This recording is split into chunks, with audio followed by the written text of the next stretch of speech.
We've got an exciting new guest, new for me, of course, but known to Lee. We're joined by Misty. Hello, Misty. How are you today? I am doing very well. Thanks for having me. The great It's my Comrade pleasure. Misty. And she's happy Comrade because Misty. her buddy Putin won a big election, right, Misty? Yes, he did, of course. Lord Putin always wins.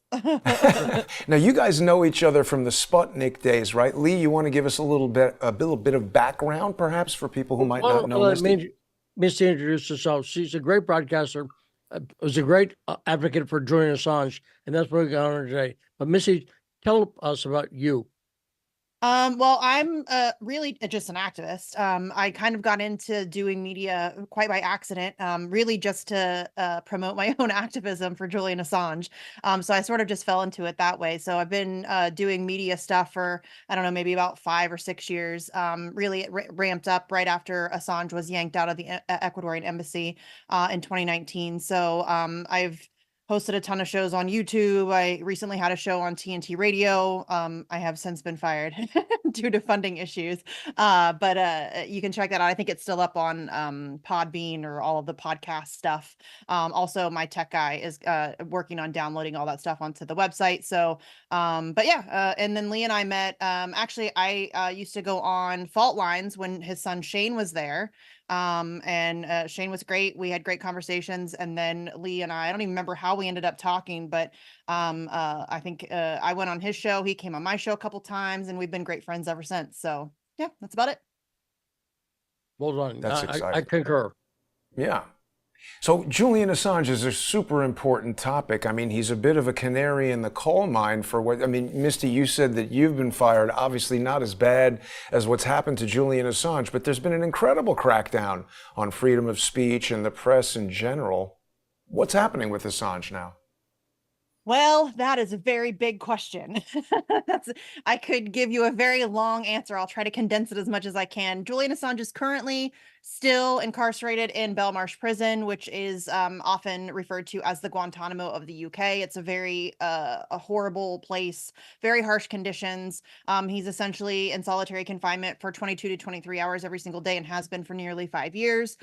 He's treated horrendously. Various different things have been happening to him. Things like they gave him a laptop so that he could work on his defense, but they glued the keys down. They wouldn't give him his eyeglasses. They wouldn't give him his winter clothes when it was Wow. incredibly cold. So he's being treated very poorly there. His health has been declining significantly over the years. He recently had a mini stroke, Ugh. which was crazy because he had a mini stroke. Interestingly enough, he was participating in part of the hearings when the prosecution was speaking about him, and he was video linking in. They don't let him attend his own hearings in person. He has to Wow. participate via video link. And while he was sitting in the little room in Belmarsh, trying to follow along, he was having a mini stroke. And during that, the prosecution was arguing that he's a malingerer and that he is in fact faking his health issues to avoid accountability Whoa. for whatever crime that they think he's committed. So he is still in Belmarsh. We are currently waiting for the latest request for appeal to be ruled on. We have no idea when that judgment is coming. They like to take their dear old time with that stuff. And then obviously there's the Wall Street Journal article out today that claims that the Department of Justice is floating the potential for a plea bargain.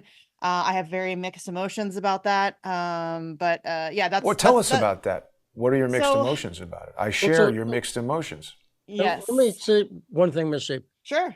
Am I right in saying the British, in conjunction with the US government, are not only torturing Assange and essentially depriving him of his human rights, but also being dicks? I mean, the stuff you described, gluing your That's keys putting it down, mildly. That's that's ridiculous. a, Gluing, no, that's you're a, right, Lee.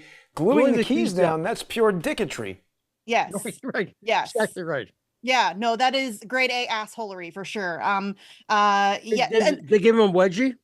What, what, and a swirly. right. I only mentioned a couple of examples. I mean, I could rattle off very, and this goes back even further than him being in Belmarsh, the way that he was treated in the Ecuadorian embassy, the various things that were done there.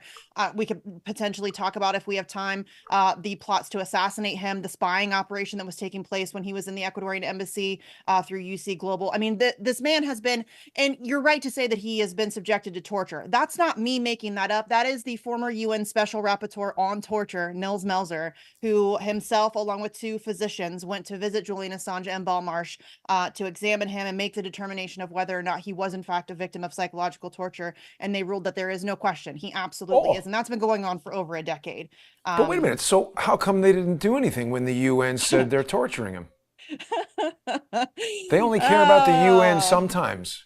Yeah, the UN is completely ineffective. They are 100% controlled and operated by the United States. They don't do anything that would go fly. And in fact, Nils Melzer has since been relieved of his duties. I think very much, I'm just speculating. He's not said this publicly to my knowledge, but I think he was almost certainly let go because of his advocacy and his vocal support for Julian Assange. I think that that's probably why he was relieved of his duties. Wow. So yeah, they have definitely treated him very poorly. But the Wall Street Journal article that I think came out yesterday floats the possibility that there was some conversations being had, and these are all anonymous sources, that the Department of Justice is in conversations with Assange's defense team on a potential plea deal, and this would make it knock it down to a misdemeanor. He could eventually, they're saying he could eventually walk clear. They would be essentially charging him with mishandling classified information. Now, here's why I have mixed emotions about this. First of all, I don't know how much stock we can put in it. I don't know how much validity there actually is this. There's been rumors about this kind of thing for years, and his legal team very smartly is avoiding making any solid comments on it, because I think honestly, one of the mixed emotions I have is that this could be a trap.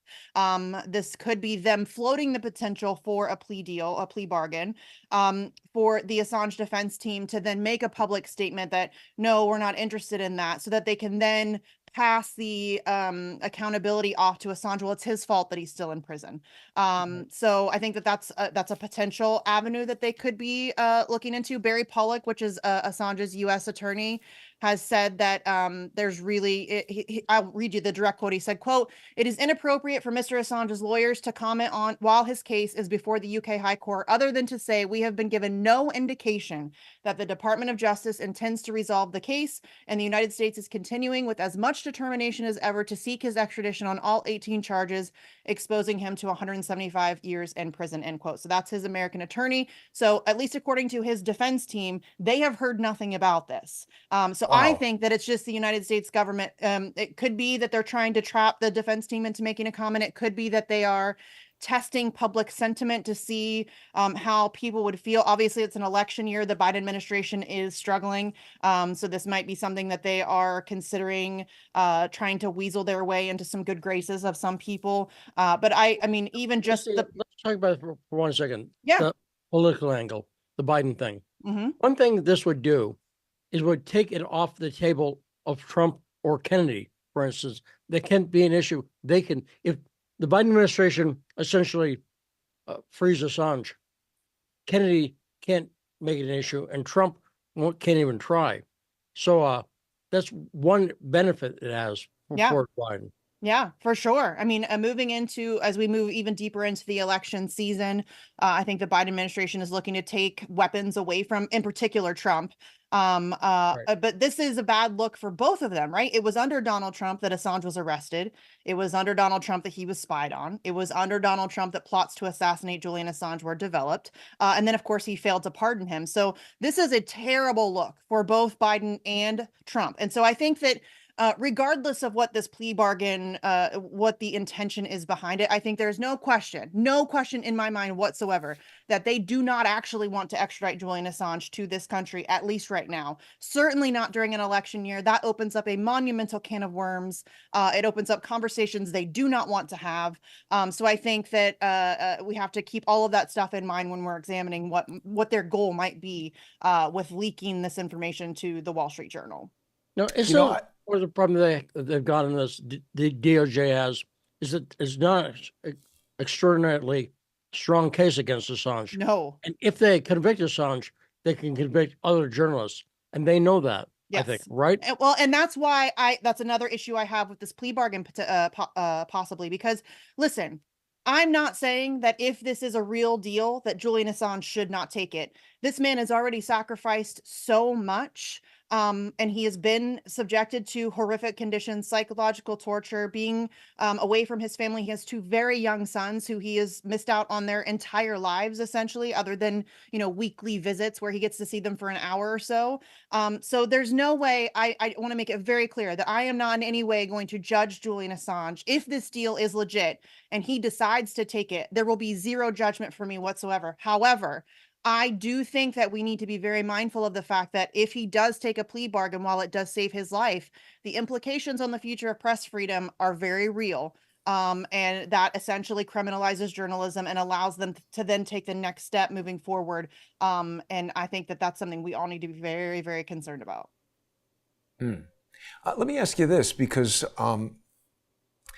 I agree with your skepticism on the plea deal. In fact, I don't think there's any chance that the plea deal is anything other than a trap. And it's likely a more complicated trap than we're able to understand right now. You've already identified some of the trickiness, that they're publicly saying there's an offer, possibly, but his lawyer says, what the hell are you talking about? I have a feeling it would probably be fashioned in some kind of way to satisfy the stuff that you're talking about, to make it look like Joe Biden is doing something to help Julian Assange in time for the election.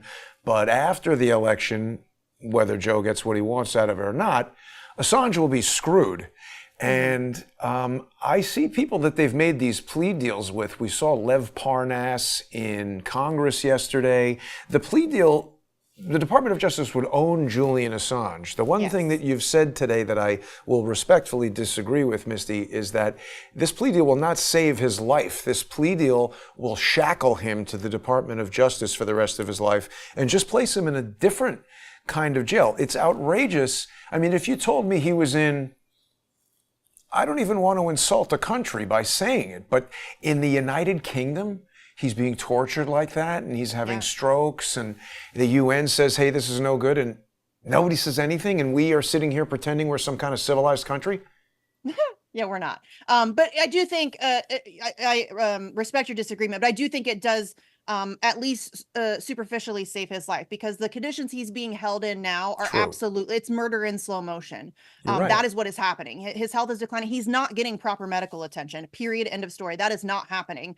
And especially if he is in fact extradited to this country, he will be held in a pretrial detention center in Alexandria, Virginia, the very same one that Chelsea Manning was held in. And they don't even have like a full-time medical staff. And this man has already had a mini stroke, and a mini stroke is a precursor to bigger things, bigger medical issues that will come in the future. And so I think that getting him out of prison it certainly does a lot in terms of improving his health conditions. While it may not save his life, in every way that we would like for it to be saved, I don't even know that that's possible, to be honest with you. I think that he is forever going to be burdened by this situation. There is no safety for Julian Assange, regardless of what happens. If they allow him to get out, if they allow him to go home to Australia, it doesn't matter. There is no safety for Julian Assange for the rest of his life. He is going to be tethered to this forever. He's constantly going to have to look over his shoulder. But I do think that it is important to recognize everything that he has already sacrificed, and not just him, his family. I mean, his family has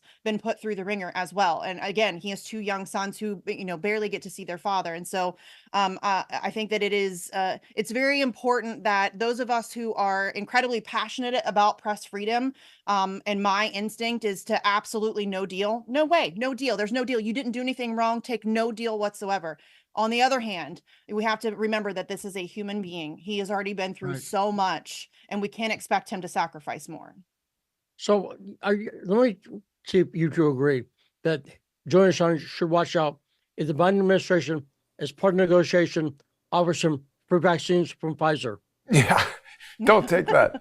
Is that a concern? Yeah. Yes. But they are safe and effective, Lee. We're here on YouTube, where vaccines are safe and effective. Safe and effective, and Fauci is science. That's the reality, Lee. The Biden administration, they want to help.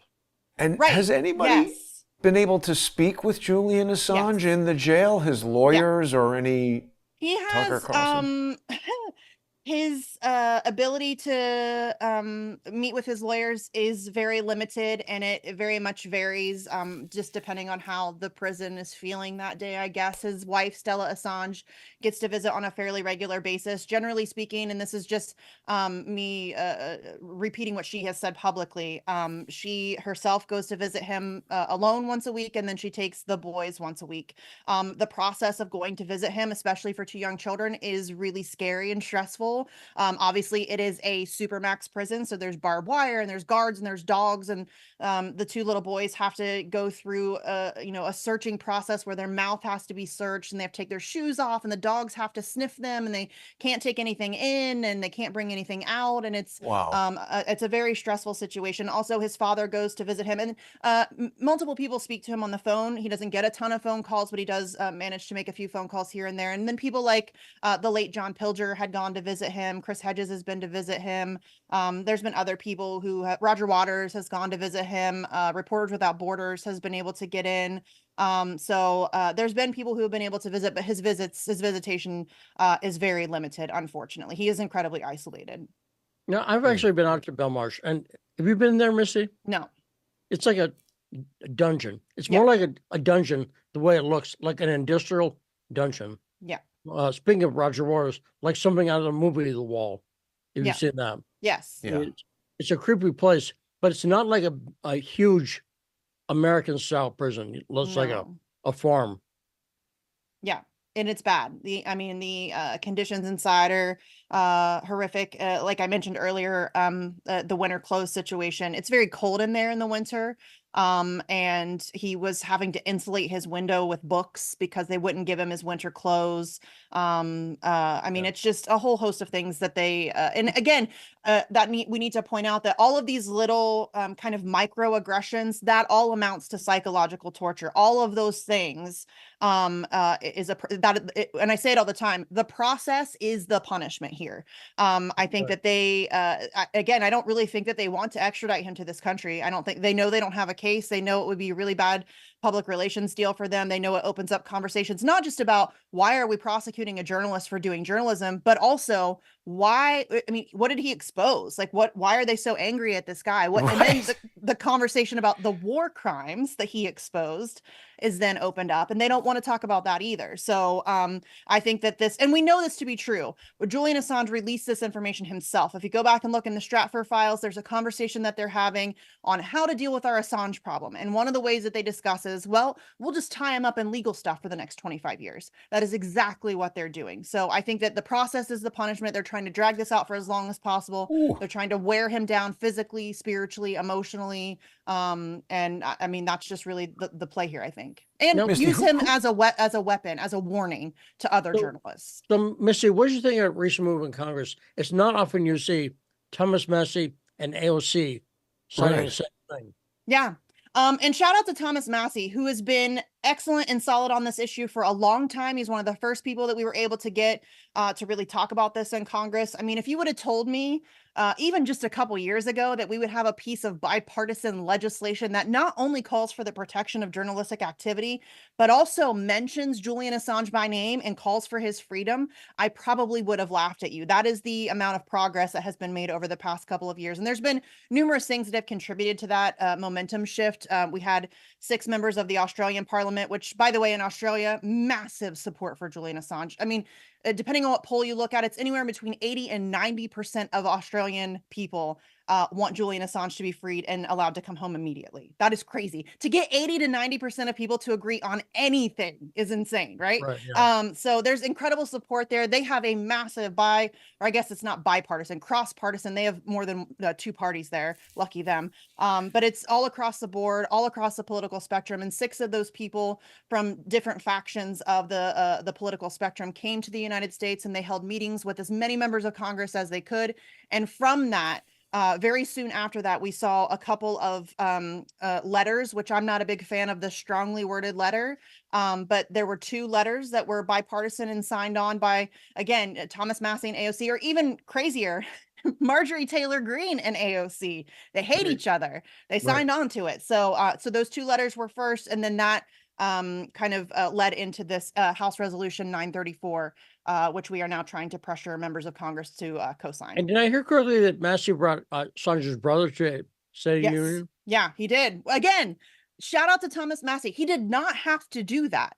And this is an issue that doesn't really win him any points. It doesn't, I don't think it helps him back at home with his own constituency much. It's not like a big issue that a lot of people are discussing or talking about, but he chose to use his 1+1, a guest opportunity to bring Gabriel Schiff into the State of the Union. And Gabriel was able to then meet and speak with a bunch of people there, including other members of Congress. So yeah, Thomas Massey's been fantastic on this issue. That's right. Yeah. It's interesting. I mean, you've got, if Assange had only, gone to Russia and played basketball and smoked weed, they would have moved heaven and earth to get him back. Right. Right. It's quite a contrast. Crazy. It is. It's crazy to me. It's crazy and it's not, because listen, powerful people do not like their secrets exposed. This is not new. This is forever, since the beginning of time. People in power don't like their secrets exposed. And Julian Assange embarrassed a lot of really powerful people.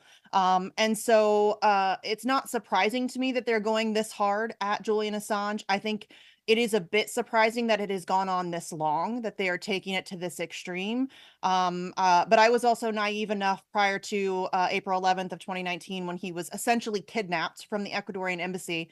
I was naive enough to think that yeah, they're going to mess with them. They're going to make him stay in the embassy, all of that stuff. But surely they're not going to arrest a journalist for doing journalism. And boy, was I wrong. They absolutely did. And I think that honestly, I think that the catalyst for that really had nothing to do with what he's actually being charged with. He's being charged with the release of the 2010-2011 Iraq and Afghanistan war logs, the collateral murder video, the Guantanamo files, things like that. But I think that honestly, the straw that broke the camel's back, and what caused them to go from obviously wanting Julian Assange, certainly wanting to shut him up, but I think that they were kind of content to just let him sit and stew in the embassy. But I think what shifted that was the release of Vault 7. There's no question about it. In March of 2017, Julian Assange and WikiLeaks released what's called Vault 7, which is the largest CIA leak in history. Mike Pompeo was the current CIA director, and he took that personally. He did not like that. And in fact, he dedicated his entire first speech, which was about a month later in April of 2017, to speaking about his intention to destroy WikiLeaks and Julian Assange. So I think that this is kind of a personal vendetta on Mike Pompeo's part, but I also think that very clearly, lots of powerful people wanted to go. I mean, listen, Obama wanted to go after Assange. I think that the only reason he didn't is that Obama is very vain, and I think he's very legacy concerned, and I think he didn't want to be known as the president that destroyed the First Amendment.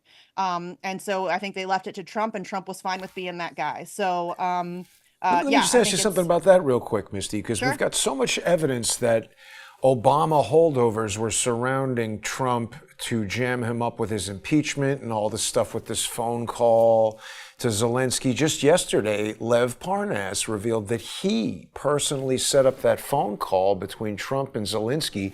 And that, coupled with other things that we know about Lev Parnas, really made me feel like he was part of a team that really sort of walked Trump into that position. I'm not trying to defend Trump, but I want to ask if you feel there's any possibility that Pompeo and the CIA and the various people who are, making up the deep state that were surrounding Trump, did they put him in a position where he was simply unable to do anything to help Assange? I mean, Trump's not far behind in terms of lawfare persecution and people who have been run through the ringer legally.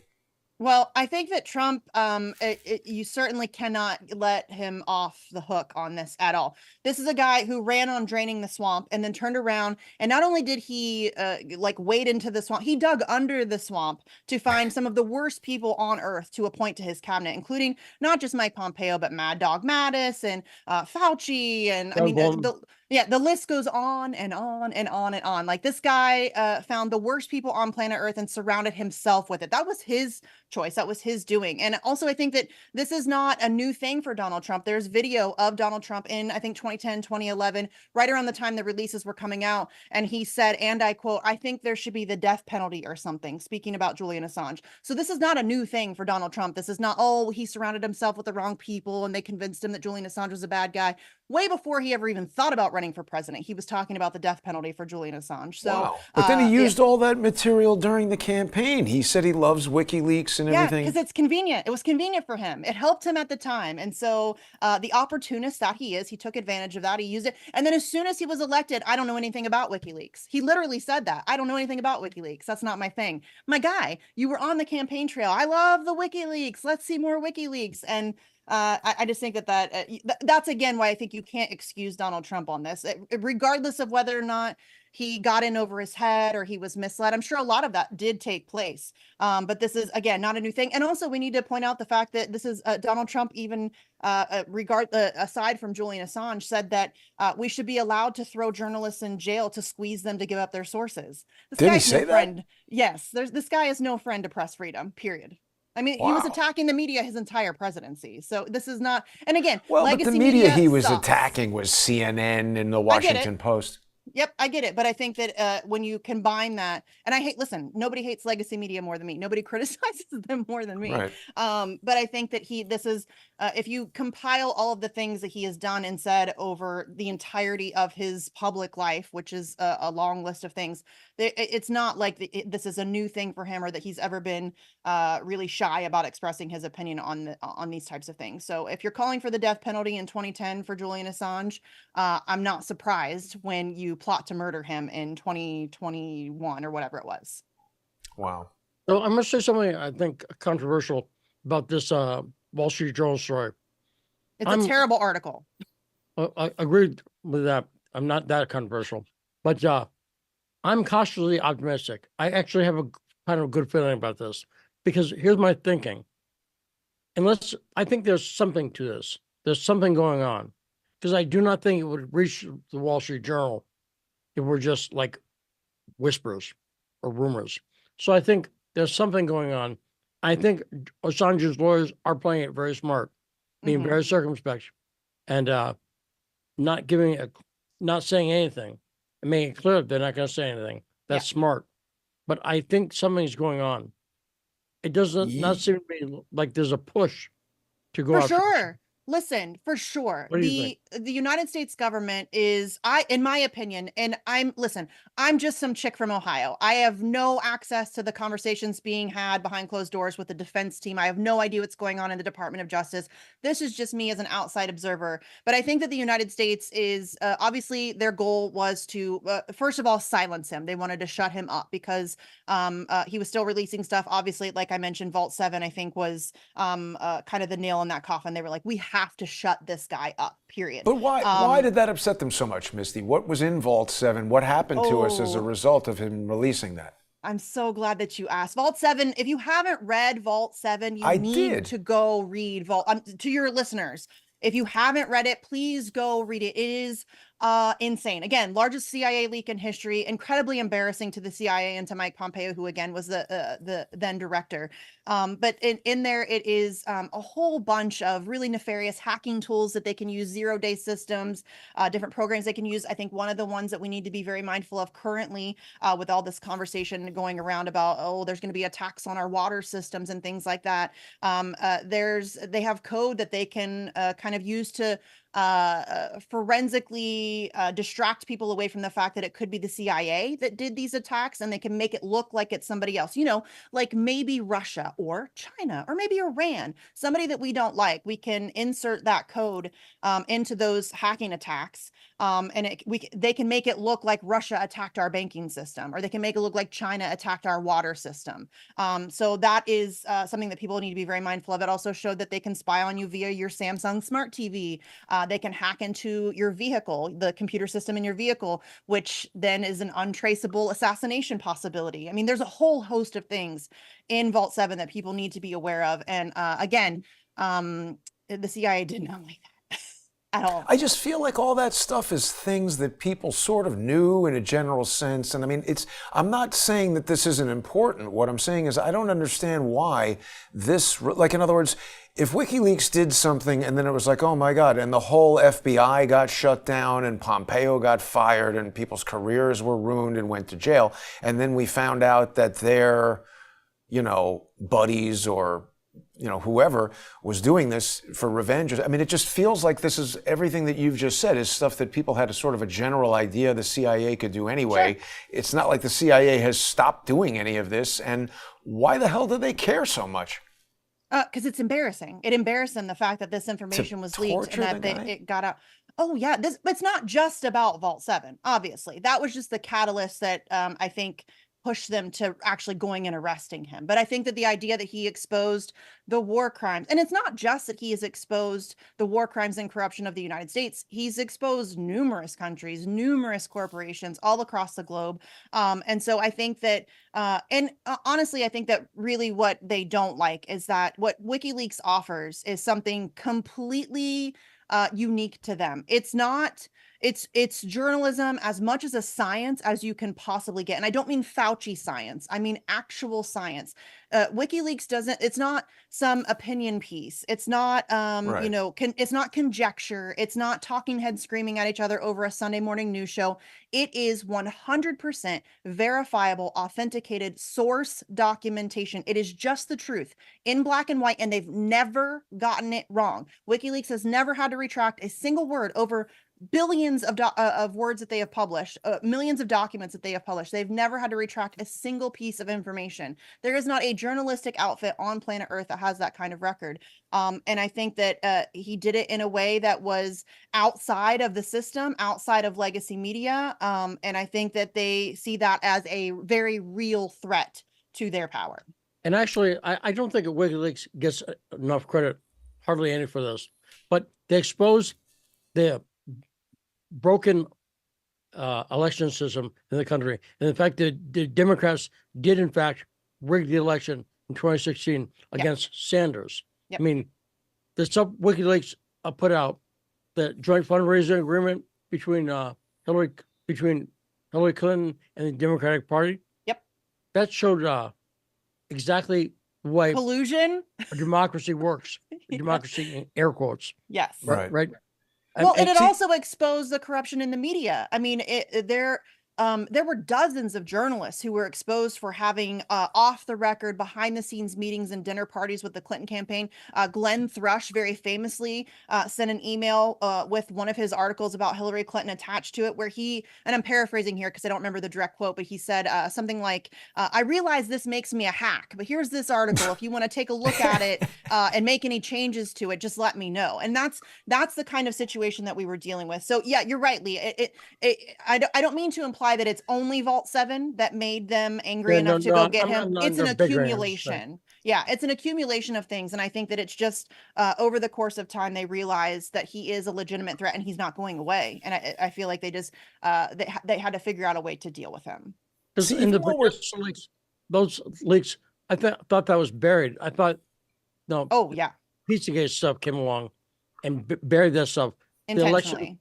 The election, Democrat election interference in 2016, as revealed by the email from Alexander Chalupa to Luis Miranda from the DNC.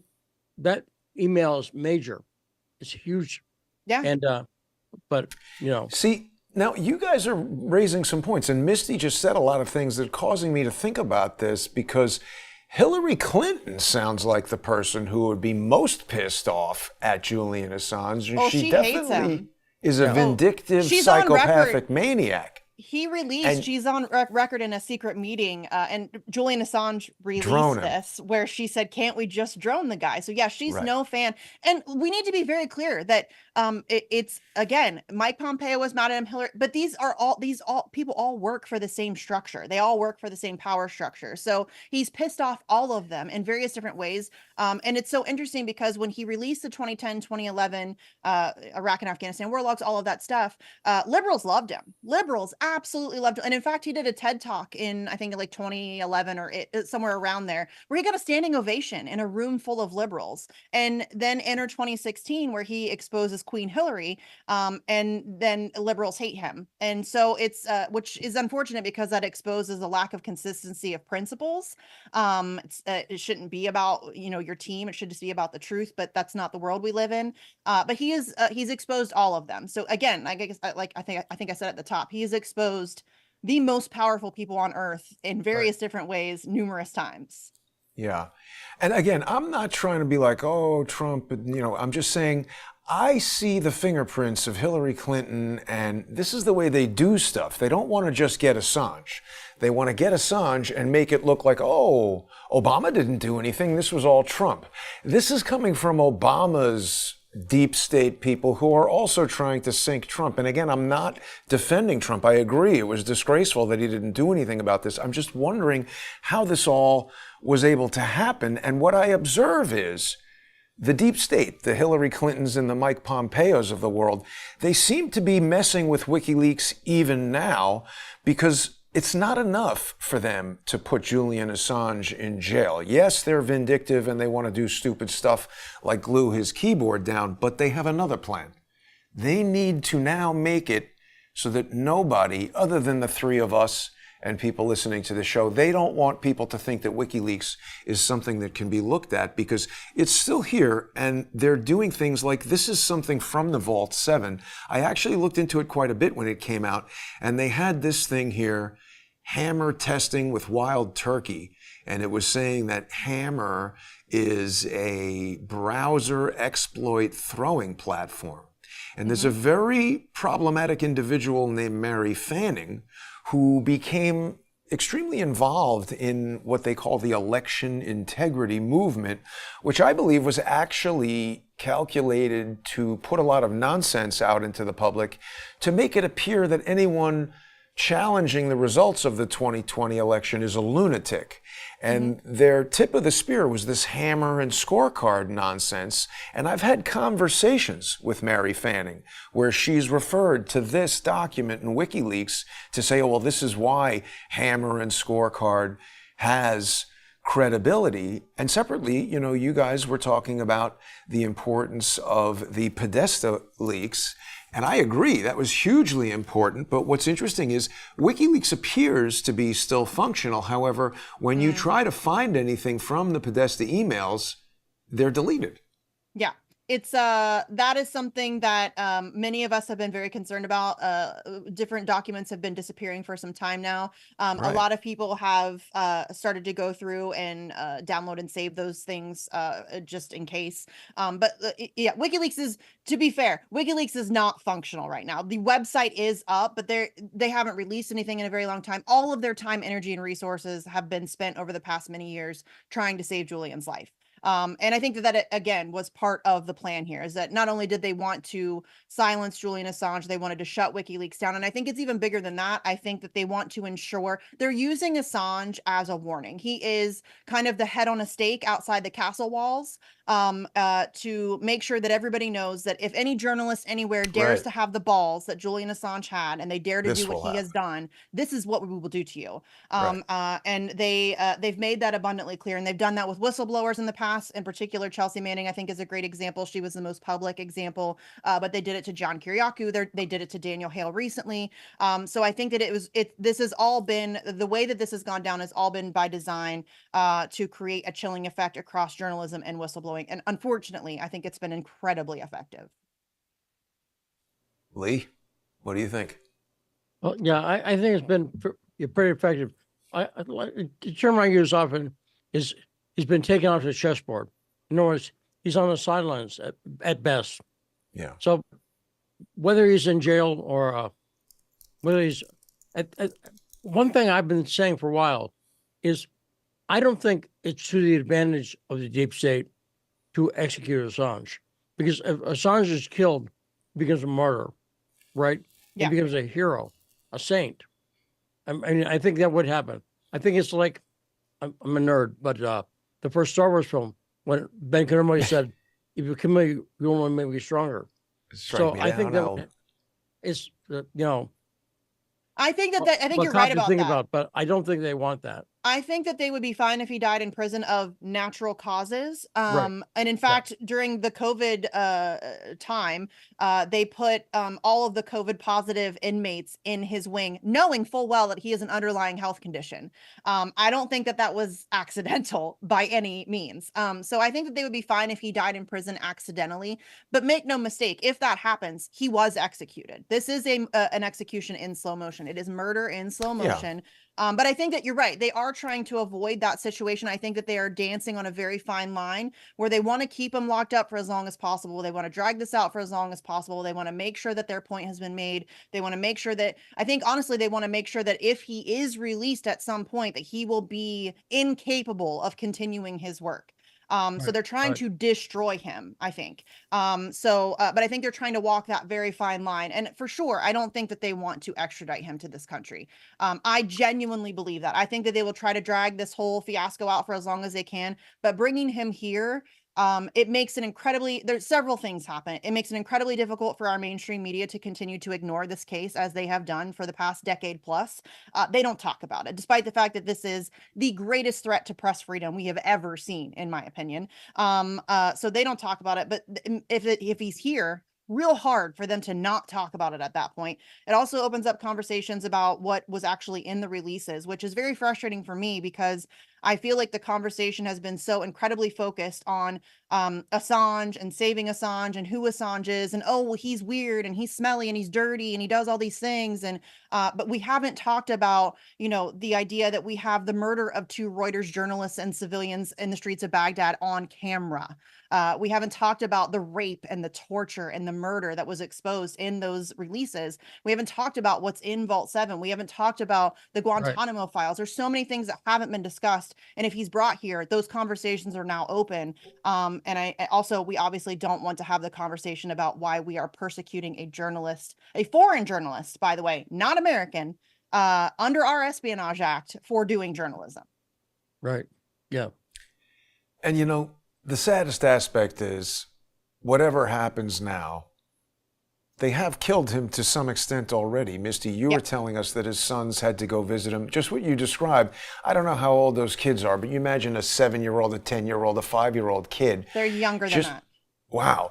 So, I mean, I got to imagine just having that incredibly negative, scary psychological association with going to see your father. You've just made a person who hates that guy, no matter what he does, no matter what. That relationship is never going to be right because this kid's going to have some deeply embedded psychological craziness surrounding his father and anything to do with being anywhere near him. It's so cruel. It's inhuman. Yes. Yes. And it is such a grave violation of his rights and their rights. Again, he is being held on remand, meaning without charge. So when he was initially arrested, I call it kidnapped because that's what it was. He was being charged with a ridiculous bail jumping charge, which was absurd. But they convicted him on that, gave him the longest, almost the longest sentence possible. I think the longest sentence possible for that charge was 52 weeks. They gave him 50 weeks. Every single second that he has been in Belmarsh after those 50 weeks expired, he has been held with no charge, just on remand, just because the United States says so. The idea that this man has been treated in this way should terrify everybody. If they can do it to him, they'll do it to you. Yeah. I mean, it's hard to imagine really what would stop them. Misty, it's amazing what you've been telling us here. I don't know. What do you think is going to happen next? When will we know? We never know when we're gonna know, unfortunately. Wow. So the last so in the UK court system, you have to request permission to appeal. There's been numerous decisions that have been made. The initial district judge, Vanessa Breitzer, ruled against extradition based on the conditions of the US prison system and his health. Then the United States appealed that decision and came in with some assurances that they promise, guys, they're going to be nice to Assange if we just bring him to the United States. We're not going to torture him if you let us bring him to the United States. Promise, pinky swear. They came in with those assurances. justices, which then overturned that decision, which obviously then that kind of set off the course of all of these appeals. And the last, so not this past one that we're waiting for the decision on, the one prior to that, that was a request for appeal it took, I think, 8 or 9 months for Judge Jonathan Swift to write a three-page issue of denial, where in that 3 pages he complained because there was so many papers he had to read. You can't make it up. Yeah, he complained because there was over 140 pages of information that the Assange defense team presented in their appeal, and he was whining about having to read that information to issue this denial of appeal. So he denied the appeal. So what's happening now is this is basically the Hail Mary on the defense side. If the request for appeal is approved, that kicks the can further down the road. Assange remains in Belmarsh until the appeals process can play out. I think almost certainly that's what's going to happen, and they will try to push this past the election. If it is denied, he could be on a plane to the United States within hours of that decision and that extradition order being signed. So, and listen, again, I'm just some chick from Ohio. This is just my personal opinion. You can take it, leave it, whatever you want to do with it. Just as somebody who's been pretty heavily involved in this case as an activist and as a broadcaster covering this for a very long time, that's what I think is likely to happen. And I think that there is some very tiny little potential that we could see some sort of plea deal or bargain being offered. And but I think regardless of that, what it is going to take to get Julian Assange out of Belmarsh is mass public pressure. We need lots of people being very loud about this and making it clear that we're not okay with journalists being tortured for exposing truth. That's right. You know, Sparkmeister is with us on YouTube in the comments, makes a valid comment. January 6ers are also being held in some cases without charges, and certainly in torturous conditions that I don't think really are aligned with the values that we expect from a civilized country.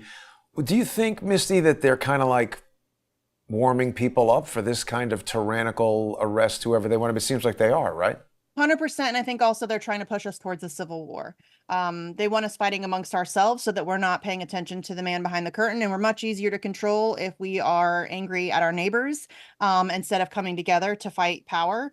So I think that that's very, and listen, January 6ers got so screwed and you got set up, honestly. Y'all were set up. That was such an obvious trap. I was in DC in the days leading up to January 6th. We had a force the vote protest, I think on like Friday or Saturday of that weekend.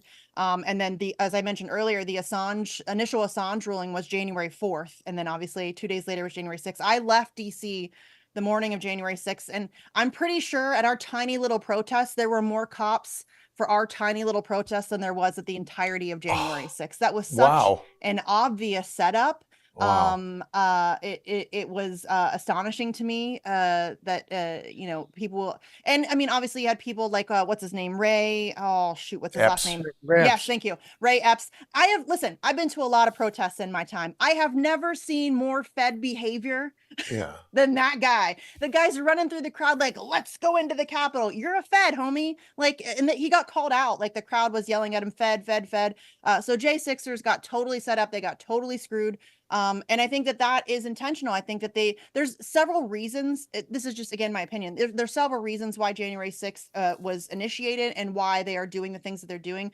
I think that they want to make people afraid to protest in general. I think they want to make people afraid to question elections. And I think that they want to create a narrative where MAGA and Trump supporters are extremists. I think that they're trying to paint many of us as extremists. I think that we saw that with a DHS little pamphlet that they came out with, the domestic violent extremists, where there's multiple different categories, and I fit into several of them. I'm sure both of you do too. If you care about any issue just a little bit too much, you're suddenly an extremist. But I think that they're trying to create a very authoritarian and tyrannical situation where you know, we don't have any more rights. And we've seen that, right? We've seen them stripping away those rights, the Patriot Act. And I mean, there's just a whole host, you know, the COVID stuff, the vaccines, Trump going with Operation Warp Speed. He's still bragging about that. You know what I mean? Like all of that stuff, I think, is very intentional and it's very planned.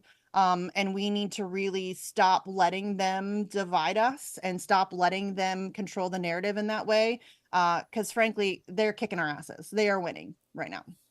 Well said, Misty. I want to make sure Crowdsource the Truth viewers know they can follow you on X. I still call it Twitter. I do but too. You are at Sarcasm Stardust. Yeah. It's a cool name. People can also follow you on Substack at mistywinston.substack.com. Encourage people to check out Misty's writing, follow her on Twitter. Misty, thank you so much for joining us today and talking with us about this really important subject. Anything else you want to say before we? No, I mean, I will just say again, I don't put a whole lot of stock in politicians. I don't put a whole lot of stock in the electoral political arena. But if you want to add your voice and your pressure, you can call your members of Congress and encourage them to sign on to House Resolution 934. It's in the House currently, but obviously you can still contact senators and start pressuring them. Pressure them anyway. Phone calls. The reason why I advocate for this, I don't think phone calls are super effective. But they only take 2 minutes. So why not? You know what I mean? Why not, add your voice to that, add some pressure to that. But there's going to be events coming up. Unfortunately, the 5-year anniversary of his kidnapping and his imprisonment is April 11th. So there will be global events taking place. There always are. So I always tell people, if you're interested in getting involved in street actions for Assange, my friend Alex Hills runs the Twitter and Facebook page called Candles for Assange. It's the number 4.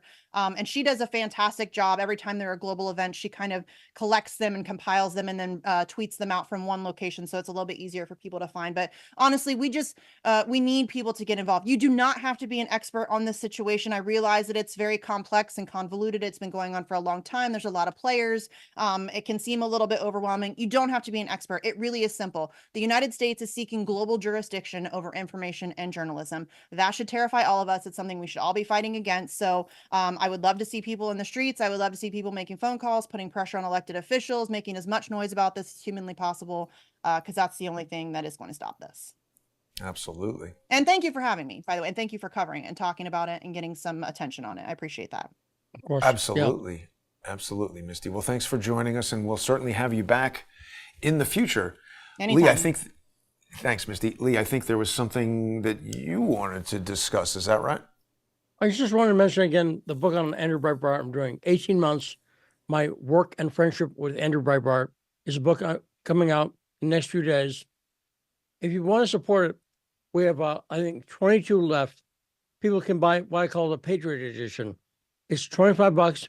Send it to me at paypal.me/Lee Stranahan. It's up on X right now. But that Patriot Edition is a PDF of the book, the audiobook, and your name on a thank you page, and a sticker, because I'm good like that. A sign, because again, you do have great stickers. Thank you, Misty. You do. And the other thing that's important to remember, Lee, is that yes, people get the book and the sticker, but this is really supporting Lee and his independent journalism.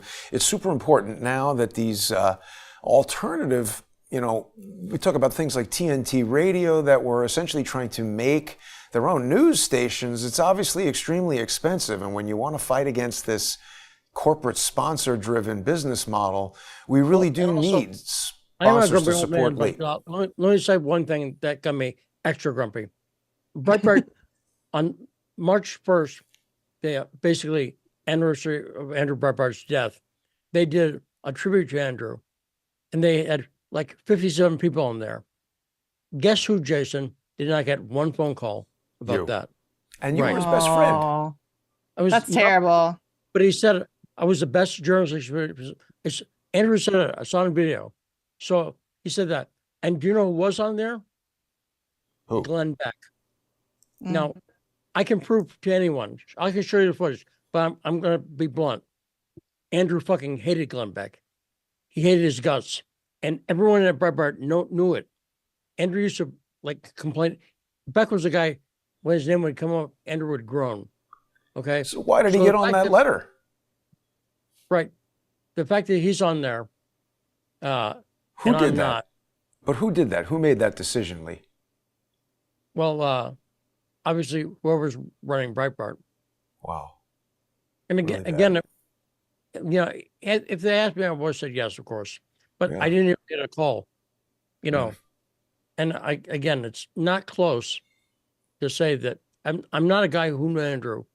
Because I was finding the stories recently, Jason, where people, when the New York Times validated all our paper reporting, Politico came out with an article, basically, Breitbart was right. Now, and when was the last time you saw any article that said Breitbart was right in Politico, Right. Jason? Never. I mean it. Never happened. And the Atlantic had a piece like that. So our work is getting amazing props because it was so good. But again, I'm memory old. So again, check out on my X page and please support the book. Absolutely. It's amazing, Lee. And, this goes to what I was mentioning to Misty, is that it's not enough for them to antagonize you. They want to destroy your legacy and make people think that you didn't exist and the things that you said were incorrect. But, here's the Politico article where they acknowledge that the New York Times vindicates Breitbart. It's interesting that the New York Times is like, that's got to be, if they don't say it, it doesn't exist. Right. And the reason the New York Times got destroyed, right, by the way, is Sharon LaFerriere, the reporter for the Times, contacted me about a year before, and I gave her all my material. I gave her all my contacts. I opened my reporter's notebook drawer. I said, let me explain the story to you. I spent hours with her on the phone. So it's not an accident that she didn't just pursue the story independently. I helped her pursue the story. And she was skeptical, but she saw that literally everything we did was right. But this was after they had this story, because the New York Times are the ones who said a fake news thing turned the town upside down and then kind of tricked you into doing this interview, right? Was this after? Much later. Okay. This story happened in it was after Andrew had died. It was like 2013 or 14. Okay, so after Andrew died in 2012, the New York Times reporter contacted me. She said, I'm doing a story on this. Can you help? I said, absolutely. I said, literally, I gave her phone numbers. I said, call this guy, and don't take my word for it. And I played her tapes that I never played anyone. Because I had video of Mike Espy, the former U.S. State Secretary, saying, I'm interviewing the guy. Okay, pictures chase him. I'm interviewing the guy, and he says, hang on, can we go off record? He holds up his hand. So what does that tell you, Jason? That's got something juicy to tell you. Right. And what he told me was, he said, look, we know this thing is full of fraud. We know it. But the farmer loan program thing? Right. He said, we're trying to fix it. So that guy told me in his law office that they knew it was full of fraud. So I knew the end, basically. Wow. Yeah. It wasn't a question, was it full of fraud? A guy who's working with the program, a former Clinton official, is saying it's and I told Sharon LaFerriere that. I said, so I knew this is real. This is not fake. And so I gave her all the info. So if I say they validated our reporting, it's literally the reporting that I did, interviews that I did, and so on. We had undercover people. They were selling this Bigfoot thing around the country in like church revival shows, where a guy, I have the audio tape, the guy's saying, I believe this is God, Bigfoot is God's will. That's what he's saying. And so we had the tapes of those. We had undercover tapes of those, audio tape. I gave those to Sharon. So we give her so much. I personally gave her so much. When I say we, me, there's no one else. I had all the material.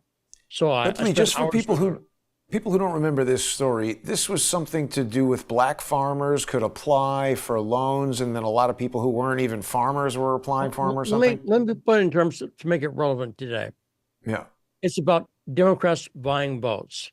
Right. It's about the Democrat Party, through Bill Clinton and Barack Obama, creating a scheme that would give black people $50,000 if they're willing to lie and say that they attempted to farm. I think you could find a lot of takers for that offer. Are you willing to lie for 50 grand? Oh, I don't know. And the answer is they found 80,000 people. Wow. 80, Not surprised. which, by the way, is low. I think it's low. Yeah. If you heard the sales pitch that this guy was doing around the country, it was a good sales pitch. You know, in Yeah. fact, I did a podcast at one point years ago, and I explained to people, because they also did a settlement, not just for Black farmers, but for Indians, Native Americans, and women. So if Misty wanted to go in and say, well, I went in DOCA and tried to farm, and they said, no, you're a woman. Get out of here, woman. Go away. And threw my application in the trash. And you said, okay, do you have proof, Misty? And she said, no. Okay, 50 grand. I swear to God, with no proof at all, Jason, just signing your name and saying that happened. Why do they want to do that? Who's giving that money? To buy votes. The taxpayers are giving them money. So the people who get the money, but it's 50,000 people. Does it make that much of a difference? No, it's $50,000. To 80,000 people. Right, times 80,000 in Pigford. That's $4.4 billion. It's a lot. So, right, it's $1 billion thing. It's vote buying. It's also vote buying. That's what they're doing. Isn't that an inefficient way? Couldn't you buy more votes somehow with billions of dollars? Why give everybody 50 so Jason, grand? you go in one corner with your plan. I'll stand over here. I don't have a plan. I'm just asking. Why'd they give so much? I'll stand on Why the not other 10? corner with checks for 50 grand. And I'm saying, I'll get the bigger line. What happened was, at first, people didn't believe it. And then when they saw it's real, then like one apartment in Ohio actually had like 30 people in that apartment. Because see, Jason, if you applied and said, well, I attempted to farm. Well, remember your grandfather, Jason, right before he passed away on his deathbed, he said to you, Jason, I sure wish they let me farm. The USA discriminated against me. He gets money too. The guy, you could file for your dead relatives. What? You could file for your dead relatives. If your dad or grandfather was dead and they attempted to farm, and you said, oh yeah, they told me. We have audio tape of the guy coaching people. He said, well, who's to say? He said, remember when your father said you're on his deathbed? Remember I wanted to farm? The guy says, he's in his class. He says, well, who's to say? Wow. And that's the answer, Jason. Well, who's to say? You can't prove he didn't, right? Wow. And so, like it was amazing. But it's directly related to vote buying and playing the race card and issues we see today as well. Amazing. I mean, reparations, basically, right? It's sort of like a soft test for that. And Andrew Breitbart used the term reparations, and he was called racist for saying that. Oh, but again, that's what it is. They're giving out money. right. And the guy who killed the story was Bannon. After Andrew died, I had all the material to make a great film. And Bannon said, he just sent me an email. This is the email. I'll quote it. Z. That was it. Didn't like it. So Z's. Bannon was bored with it. So Soporific. They killed the Bigfoot film. Wow. A lot of questions about Steve Bannon, Lee. I don't know what to say. It's a crazy thing. Well, the problem is people have different agendas. So, people are complex. So any one person may have some ideological loyalties and some, I'll call them national biases. They grew up in one country and not another, for instance, or personal vendettas. You'd be surprised in journalism or business how many businesses are destroyed because the president screwed the vice president's girlfriend. I mean, I know what you're talking about. You know exactly what I'm talking about.